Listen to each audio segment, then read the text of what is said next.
Hi friends, మనం ఈరోజు వర్ణమాల గురించి నేర్చుకుందాము.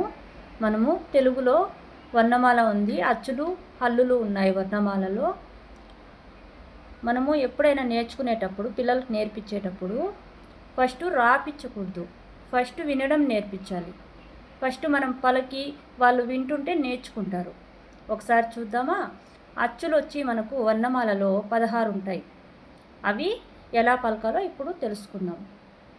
ఫస్ట్ ఆ, ఆ, ఈ, ఈ, ఉ, ఊ, రు, రూ, ఏ, ఏ, ఐ, ఓ, ఓ, ఔ, అహ. ఇప్పుడు హల్లులు చూస్తాం.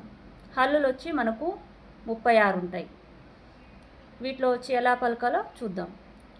క, ఖ, గ, ఘ, జ్ఞ, చ, ఛ, జ, ఝ, ఇని, ట, ఠ, డ, ఢ, అన, త, థ, ద, ధ, న, ప, ఫ, బ, భ, మ, య, ర, ల, వ, ష, ష, స, హ, అల, అక్ష, బండిర.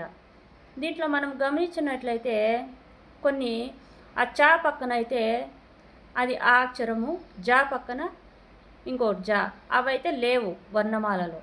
కానీ బుక్లో అయితే ఇచ్చినారు, వాటిని లెక్కలోకి తీసుకోరు. ఓకే ఫ్రెండ్స్, నచ్చితే లైక్ చేయండి, షేర్ చేయండి, కామెంట్ చేయండి, సబ్స్క్రైబ్ చేసుకోండి. సబ్స్క్రైబ్ చేసుకోవడం మర్చిపోవద్దు.